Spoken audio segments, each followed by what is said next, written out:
안녕하세요. 10월 10일자 기사가 나온 게 있는데 신월 시형 아파트 21층 3147세대로 재건축된다라는 기사예요. 예비 신탁사로 코랑코랑 KB 부동산 신탁이 선정됐다. 기사를 좀 살펴보면 21층 3141세대로 재건축이 되고 여기 정비계획 수립 및 정비구역 지정안, 지구단위계획 결정안에 대해 4달, 그러니까 11월 12일까지 주민공람을 진행한다고 10일 공고했다. 공고문에 따르면 면적이 15만 3213.6제곱미터, 세대수가 많으니까 면적이 이제 크죠. 그리고 용도지역이 1종 일반 주거지역, 2종 일반 주거지역이 이제 혼재돼 있다. 이제 앞으로 용적률 249.9%, 2종이니까 맥스 250%까지 적용하고 3147세대, 임대가 이제 319세대, 대충 비율을 보면 한 10% 정도 되죠. 그리고 88년 준공됐고 12층 아파트고 2256세대로 구성되어 있다. 그래서 2020년 11월에 정밀 안전진단을 통과했고 추진준비위원회는 지난해니까 23년 4월에 예비 신탁사로 코람코 자선 신탁하고 KB 부동산 신탁을 이제 선정한 바 있다. 이런 기사입니다. 자, 그래서 이제 자료를 한번 만들어 봤습니다. 일단 시세를 좀 보게 되면은 여기에 이제 평수가 이제 분양 평수로 이제 5구, 6구, 8하나, 그러니까 8하나니까 이제 24평 정도 되는 거죠. 그래서 8월 달에 전용 8하나, 그 8하나가 24평이 6억 5천, 5억 8천5백, 한 6억 정도의 이제 거래가 됐습니다. 근데 지금 호가는 탑층 12층 중에 12층이 6억 3천, 그리고 2층이 6억 5천, 10층이 6억 5천, 이 정도로 나와 있고요. 한번 쭉 올랐다가 이제 빠지고 최고는 한 8억 6천대까지 이제 올라갔었네요. 그리고 한 2억 이상 빠지면서 지금 6억대에 이제 시세가 형성돼 있고, 저 옆에 이제 위성 사진을 보면 이렇게 이제 아파트가 위치해 있고, 초등학교도 단지 옆에 이제 붙어 있죠. 자, 그리고 이제 아파트 가운데에 신월공원이 있어요. 이제 요게 좀 특징이다. 이렇게 볼 수 있네요. 자, 보시면 이제 현황 분석을 보시면 이제 가운데 공원이 있고 그 둘레를 이제 아파트가 지금 자리하고 있고요. 그리고 이제 상가동도 이제 따로 있어요. 그래서 아파트, 상가, 뭐 노유자 시설 뭐 이런 식으로 이제 기존 건축물들이 배치돼 있다. 아파트의 세대 수는 2256세대고 그리고 여기 정비계획에 보면 이제 권리자 혹은 이제 토지 등 소유자라고 하거든요. 권리자 수가 2266 명이라고 이제 표시가 되어 있습니다. 이제 그거는 뭐냐면 여기 2256세대는 이제 아파트 소유자. 그러니까 10세대의 10명의 소유자는 여기 뭐 근생이나 노유자 시설이나 이런 다른 것들을 이제 소유하고 있는 분들을 얘기를 합니다. 자, 토지 이용 계획을 보게 되면, 지금, 기존에 요 가운데에 이제 공원이 있던 거를 이쪽으로 이제 아파트 주변으로 이렇게 이제, 옮기게 돼 있습니다. 자, 그래서 여기 용도 지역을 보게 되면, 자, 위에 가운데가 공원이 있던 자리가 이제 1종 일반 주거 지역이 있단 말이에요.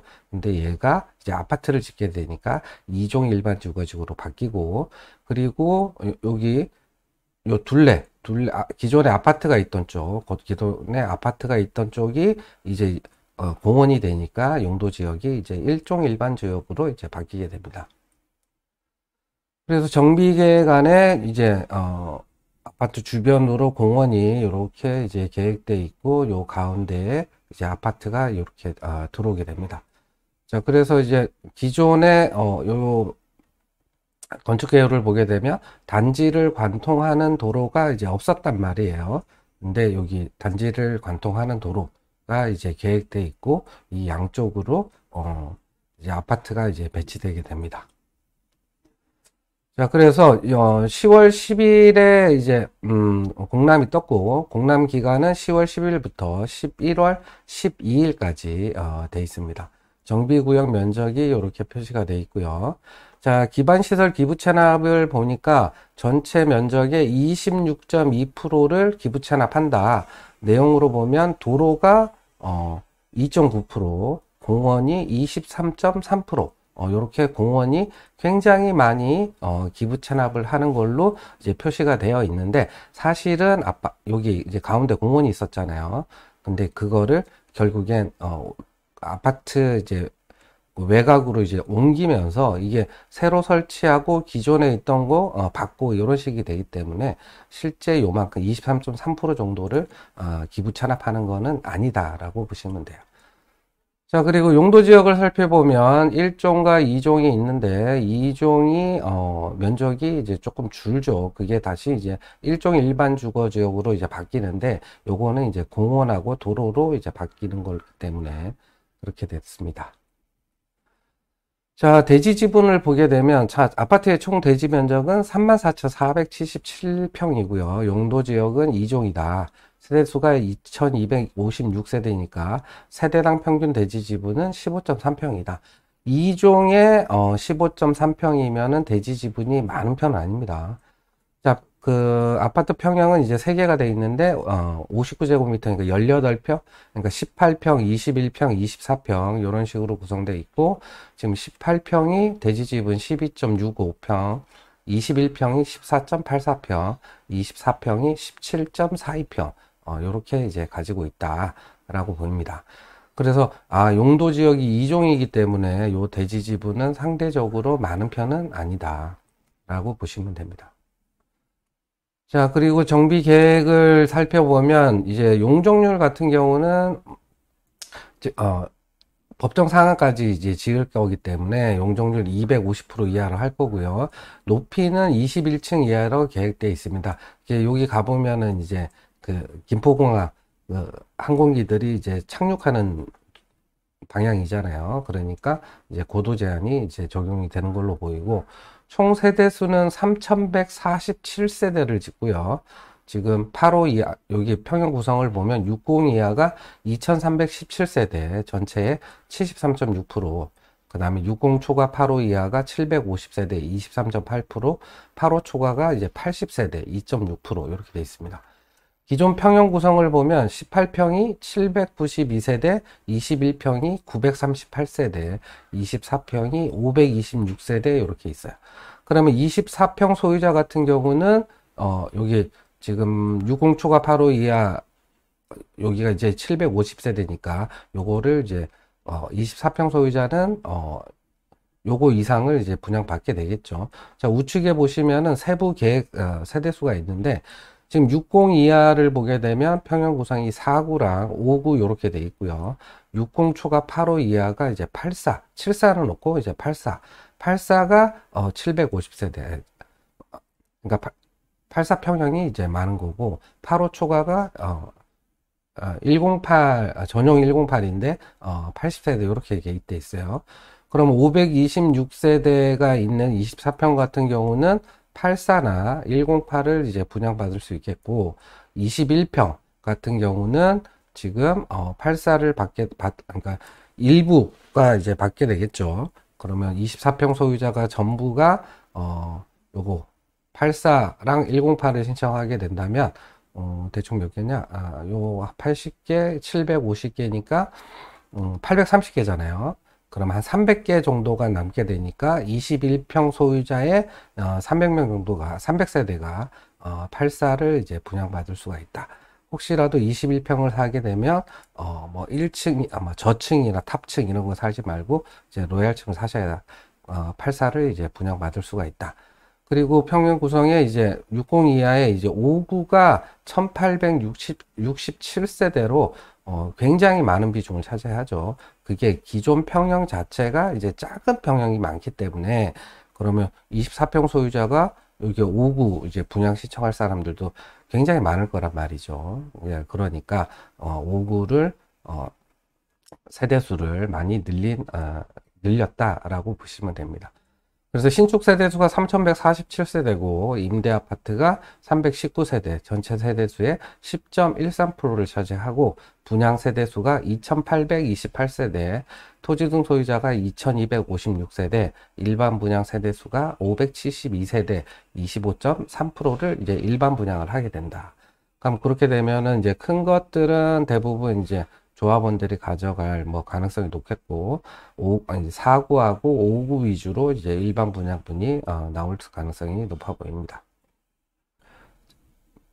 자, 용적률 계획을 살펴보면 공공시설 부지 제공 면적 해서 이제 가로 열고 순부담이라고 돼 있잖아요. 이게 뭐냐면은 기존에 내가 이제 설치하는 기반 시설이 있고 기존에 그 구역 내에 있던 그 국공유지들이 있을 거란 말이에요. 그러니까 내가 설치하는 거 외에 기존에 있던 것만큼 이제 기부 체납하는 거를 뺀단 말이에요. 그래서 실제 기부 체납하는 구역 면적이 보면 1114.3제곱미터, 전체 구역 면적의 0.73%밖에 안 돼요.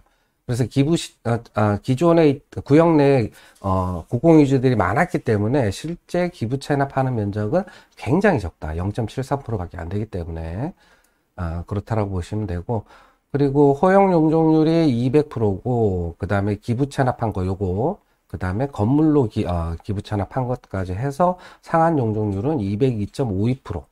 이렇게 적용이 되고, 그리고 이제 법적 상한 용적률이 250%까지 확보하기 위해서 요 차이 용적률의 이제 절반만큼을 이제 공공임대주택을 짓도록 되어 있습니다. 그래서 여기 허용 용적률 같은 경우는 기존의 2종 일반 주거지역 같은 경우 기준 용적률이 190이란 말이에요.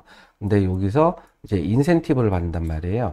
그래서 보면은 공공보행 통로, 아까 이제 단지를 가로지르는 도로가 이제 개설이 되잖아요. 그래서 5% 받았고 이제 돌봄시설 해가지고 이제 5% 이게 합치니까 이제 10%를 적용받아서 여기 그 허용 용적률이 이제 기준 용적률이 190%고 인센티브 10% 받아서 이제 허용 용적률이 200%가 됐다. 그래서 여기 보면 이제 허용 용적률이 200%다. 이렇게 이제 표시가 되는 겁니다. 자, 이제 가장 궁금해하는 토지 등 소유자별 분담금 추산액 이제 산식인데, 자, 종전토지하고 건축물 추산액을 봤더니 1조 1470억 정도 됩니다. 그래서 이제 아파트만 살펴보게 되면, 기존의 아파트 종전자산을 보게 되면은 이제 추정액이 우리 이제 전용 43제곱미터가 4억 6천, 전용 50이 5억 3천, 전용 5구가 6억 1천, 요렇게 이제 추정을 했고, 그리고 여기 보시면 현금 청산자를 제외한 분양 대상자의 종전자산가액이라고 이렇게 돼 있는데, 요 현금 청산자 5%는 그냥 추정을 한 겁니다. 5% 정도 이제 현금 청산을 할 거라고 가정해가지고 요 종전자산가액을 추정을 한 거고요. 그리고 우측에 보게 되면 종후자산 총 추산액이라고 나왔는데 이제 이게 총 수입이죠. 이게 2조 5,078억이 되는데, 자, 일반 분양가를 얼마로 추정을 했냐면 평당 3,600만 원. 그리고 조합원 분양가는 일반 분양가의 85%로 책정을 했다. 그래서 전용 5구를 보게 되면 일반 분양가가 이제 9억 8백, 전용 84가 11억 8천, 그리고 조합원 분양가가 이제 5구가 7억 7천 100, 그 다음에 84가 10억, 이렇게 이제 추정을 했습니다. 자, 그리고 이제 사업비를 보면 이제 총 사업비 추산액이 1조 3,226억 원으로 이제 추산을 했습니다. 그래서 가장 중요한 공사비가 얼마인지를 보게 되면 9,786억. 그래서 평당 7천만 원으로 이제 추정을 했고, 아니지. 7천만 원이 아니고 평당 700만 원으로 이제 추정을 했을 때 공사비가 9,786억이 되는 겁니다. 그리고 뭐 기타 비용들을 쭉 이제 추정을 했고, 그리고 가장 중요한 이제 대여금이라는 건 이제 사업비 대여금 이자를 얘기하는 거거든요. 근데 여기 이제 100만, 1000만억, 10억, 100억이니까 645억 정도를 이제 이자로 책정을 했는데, 요거는 뭐냐? 연 4.5%로 48개월, 즉 4년 동안 이제 시공사에서 대여를 하겠다라는 거죠. 그리고 중도금, 우리 조합원들이 이제 중도금 이자 내잖아요. 그리고 이주할 때 이주비 이자를 내게 되는데, 이주비를 받게 되는데, 그 이자를 예전에는 대부분 그 사업비에서 다 부담을 했단 말이에요. 그래서 이주비 무이자, 중도금 무이자 이런 식으로 했는데, 자, 중도금 이자와 이주비 이자는 지금 공사비도 올라가고 그 금융 이자도 이율도 높기 때문에 최근에는 보면 개별 부담으로 하는 데가 굉장히 많아지고 있어요. 네, 그렇다는 얘기는 내가 이주비 빌렸으면 그 이자를 내가 내야 되고, 그럼 중도금, 그러니까 내가 분양 신청하고 그다음에 중도금을 그 내 돈으로 낸 사람들도 있겠지만 대부분 분담금에 대한 중도금을 얘기하는 겁니다. 근데 결국 그 돈을 이렇게 대출로 납부를 한단 말이에요. 근데 그 이자를 이제 조합원 본인들이 이제 부담을 해야 된다는 내용입니다. 자, 그래서 이제 비례율이 103.32%로 이제 계산이 됐고, 그래서 요 보시게 되면 이제 비례율은 103.32%지만 요게 평당 700만 원이라는 게 공사비가 지금 상황하고 조금 맞지가 않죠. 그래서 어떻게 했냐? 공사비를 평당 750만 원, 평당 800만 원으로 이제 올렸을 때 이 공사비가 얼마가 되겠는지 요거를 좀 계산을 해봤어요. 자, 요 총 공사비는 어떻게 하냐? 이제 건축물의 연면적에다가 평당 공사비를 이제 곱해서 계산을 한단 말이에요. 근데 정비계획에 보니까 자, 각 그 평형별로 세대수가 다 나와 있고, 그 다음에 각 평형별로 전용 면적, 주거 공용 면적, 공급 면적 이렇게 나와 있고, 자, 계약 면적 이게 나와 있단 말이에요. 자, 공급 면적은 우리가 분양할 때 얘기하는 뭐 24호평, 그 다음에 뭐 33, 34평 뭐 이런 거고, 실제 공사비를 계산할 때는 이 평형별 계약 면적을 다 합친 거란 말이에요. 이 총 합계가 신월시형 아파트 재건축 정비계획상의 총 연면적이 됩니다. 그래서 연면적이 45만 4,341.45제곱미터 굉장히 크죠. 그래서 여기다가 평당 공사비 750을 곱하니까 총 공사비가 1조 307억 원이 되죠. 한 평당 700일 때보다 대략 한 500억 정도가 이제 올라가게 되고, 그리고 평당 800일 때 했더니 1조 995억, 거의 1조 1000억 가까이 되죠. 이렇게 이제 늘어나게 되면 결국엔 이제 사업비가 늘어나니까 결국엔 이제 비례율이 이제 떨어지겠죠. 그래서 지금 평당 공사비를 700으로 잡았을 때 공사비 총액이 9,786억이었고, 그리고 평당 800으로 잡으니까 1조 995억 원이란 말이에요. 대략 여기서 요만큼 차이가 얼마가 나냐면 대충 한 1,100억 정도가 차이가 나거든요. 그럼 그렇게 되면 토지등 소유자들의 종전자산 평가 총액이 1조 1,470억이니까 그럼 요거에 딱 한 10% 정도 된단 말이죠. 그래서 총 사업비가 한 1,100억 정도 올라가면 비례율은 결국에는 한 10% 정도가 그러니까 공사비가 이제 평당 800일 때 기준으로 보면 비례율은 한 10% 정도 다운이 될 가능성이 있다. 그래서 결국엔 이제 시공사가 이제 얼마에 들어오냐가 이제 굉장히 중요한 상황인 거죠.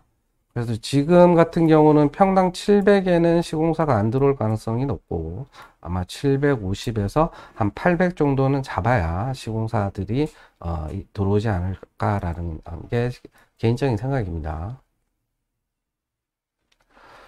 자, 그래서 이제 분담금 추산액을 이제 보게 되면 결국 이제 5구, 이게 전용 5구입니다. 아까 24평 소유자가 이제 권리가액은 이제 6억 3천이고, 84의 조합원 분양가가 10억이니까 분담금은 한 3억 7천 정도 된다. 근데 비례율이 지금 103.31을 가정했는데 얘가 만약에 10% 정도 낮아질 수 있잖아요. 그럼 그렇게 되면은 권리가액이 이제 10%가 이게 빠지는 거잖아요. 그럼 대충 한 10% 하면 한 6천만 원 정도 이제 빠지는 거죠. 그러면 비례율이 빠진 것만큼 한 6천만 원 정도가 이제 플러스가 되겠죠. 분담금이. 그래서 6천만 원 한 4억 3, 4천 정도가 공사비가 이제 늘어나게 되면 한 4억 3천 정도가 분담금이 될 가능성이 있다. 이렇게 이해를 하시면 됩니다. 자, 그리고 우측에 보게 되면, 지금 건축 계획인데, 세대수는 3,147세대고요. 그리고 연면적이 아까 얘기했던 46만 2,150.9제곱미터고, 여기 지하, 이렇게 있잖아요. 자, 어제 제가 이제 블로그에도 올리고 유튜브에도 올렸는데, 용적률을 산정할 때는 지상 건축물만 용적률을 산정하지만, 우리가 총 공사비를 계산을 할 때는 요 지하 면적까지 이제 합산해가지고 공사비를 산정을 하게 됩니다. 그래서 이 비율을 봤더니, 지상 면적이 61.78% 정도 되더라고요. 그 얘기는 뭐냐? 지하 면적이 많다는 거죠. 그래서 계획 주차 대수를 봤더니 4,455대더라고요. 그래서 세대당 주차 대수는 1.41대. 요거는, 이 평형 구성이 이제 소형이 많은데, 반대로, 여기, 주차 대수는 많이, 계획되어 있다. 상대적으로, 좀 많이 계획되어 있다라고 이제 볼 수가 있습니다.